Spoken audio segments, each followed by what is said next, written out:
We're definitely a far cry away from the original Poco F1, which basically cemented Poco's entry into the smartphone market. This phone was, I think still is a legend. A lot of people are still using it. I'm sure somebody in the comments will let us know that they're still using this device. This was really ahead of its time in terms of figuring out what devices should be priced at if they want to penetrate the market. This was a loss leader for the company, but it was definitely a big way to enter the market. Poco today is here. This is the Poco X6 Pro with some interesting features, the same kind of build quality. We've got a plastic frame, plastic back, but interesting inside features, interesting specifications. And we'll talk about this device also in comparison to their new Redmi 13 series. So the Note 13 and the Note 13 Pro, Pro Plus. How does this phone compare to that? Let's quickly get into this video and we'll talk a little bit more about this device.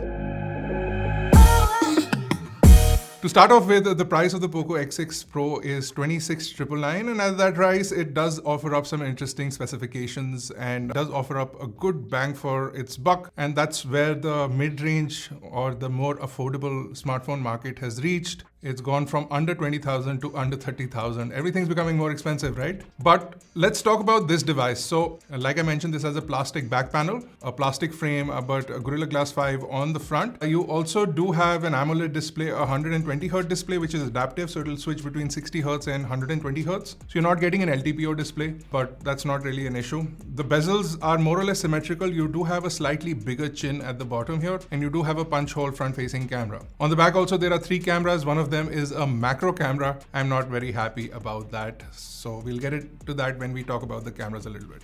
This phone is also IP54 rated, so it's splash resistant. It's not waterproof in any way. So keep it away from water as much as you can. And splashes also, it means that if you're in rain or if you sweat on your phone, it's not going to be an issue, but you should keep it limited to that. The display is a nice 2712 by 1220 pixels, gives it about 446 pixels per inch of pixel density, and it has a peak brightness of 1800 nits as well, which is great for usage. This peak brightness is also in the 1 percentile, so in typical usage, you're getting HBM brightness of 1200 nits, which is also fairly high. 1000 nits is where you want outdoor visibility to be at, so anything beyond that is good for outdoor visibility, so 1200 nits is great.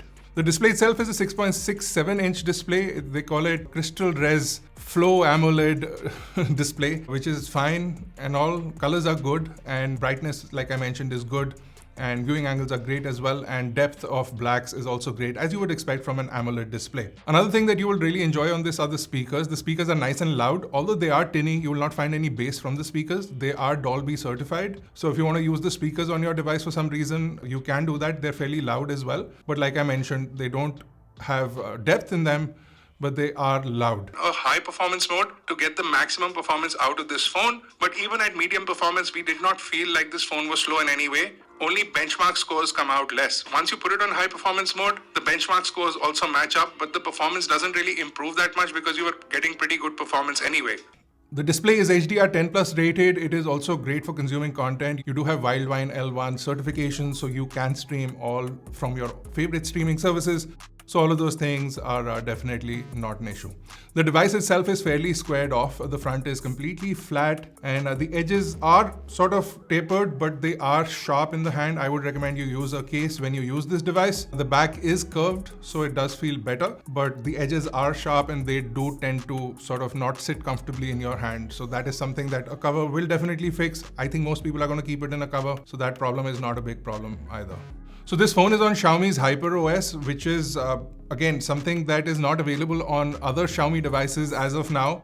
And this is on Android 14, which is great. So you are getting a much faster, newer version of the OS. This is cleaner, more simpler to use, more refined. And we've spoken about this a lot more in our Xiaomi 14 Pro video, which we have done. So you can go check that out by clicking the button on the top right or checking out in the description below. Everything's running on a Dimensity 8300 Ultra chip. This is a 4nm chip. So in comparison to some of the other devices, including Redmi Note 13 Pro and Pro Plus, this does perform better. You can also put it in the high performance mode from the battery settings to improve your benchmarks quite a lot, and also day-to-day performance, but it'll also take a considerable hit on your battery life. So you can bump up the performance, but I would like to keep it at balanced mode for most of the day so that you're not running into issues.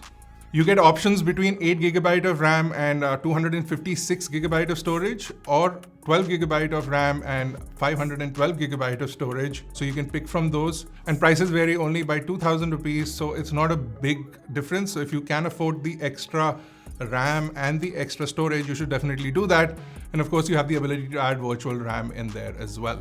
Now, the performance is good for benchmarks, but it also works well in gaming, and there's also a game turbo mode in there. This also enhances the touch response rate of the display, which is fairly responsive as it is, but it goes into an overclock mode, which is upwards of 2000 for touch response. If you want to game on this device, this is fairly well built for that. It's got a plastic frame and a plastic body, so heat dissipation won't happen on your hand. And like I mentioned, touch response has been overclocked, so you get a faster touch response. So if you're getting into those battles, this should perform well for that.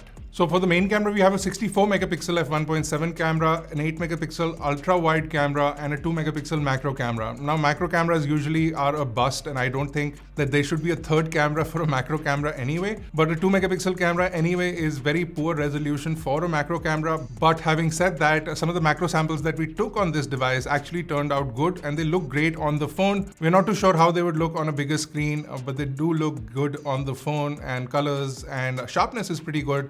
It is processing the image post capture, so you are getting a processed image, but it looks much better than the 2 megapixel samples that we are used to. The main camera, the 64 megapixel camera, does have a lot of resolution, especially if you click in the 64 megapixel mode. So if you have a wider subject, you want to zoom in, you have that option. Overall, portrait shots are good and fairly accurate at edge detection, and colors seem to be great. You also have AI features built in, so you can remove objects, so you can even select a car, completely remove it. And then you also have sky replacement features, which we've seen in both Xiaomi and Poco devices for a while. So those options are available in there as well, along with lots of other filters and all that can improve your photography game. But if you're planning on keeping it raw or natural, there are some limitations in the camera. The 8 megapixel ultra wide also performs great, and samples and colors out of those are fairly good as well. As far as video is concerned, it is capped at 30 FPS on 4K. So you might see it jitter in our video because we are at 60 FPS, but it also struggles to focus while capturing video, and you will see focus jumping from one subject to the other, and it's quite annoying if you're capturing a bunch of people in a crowded area. So that might be a limitation. The front-facing camera is a 16 megapixel camera with an f2.4 aperture. This also captures 1080p video at 60 frames per second, which you can see the samples comes out fairly okay. For battery, we have a 5000 mAh battery with a 67 watt charger, and the charger is included in the box. This device also has dual SIM, dual standby for 5G, and you have Wi-Fi 6 and Bluetooth 5.4, which is both better than the Redmi Note 13 Pro, which does have Wi-Fi 5, which was a big letdown for that device. Overall, the Poco X6 Pro keeps up to Poco's standards in terms of giving you more specifications for lesser money. You are getting lots of good options. The cameras are good, the display is great, speakers are nice and loud, and call quality is also great. Here is a sample of what the microphone on the new Poco X6 Pro sounds like. Overall, this device is a good option. The plastic back and the plastic shell may not be such a bad thing because it does improve durability in the long run, but it reduces the premium feel of the device. There is no IP certification, and that definitely would have put this in a separately. Imagine a phone at 26,000 rupees with IP68. This would have sold like hotcakes, but unfortunately, that's not happening. The new OS is definitely an improvement, and overall, the phone is a good option if you're in this price bracket looking for a new device. If you have any questions or queries, drop them in the comment section below, and I'll see you guys in the next one.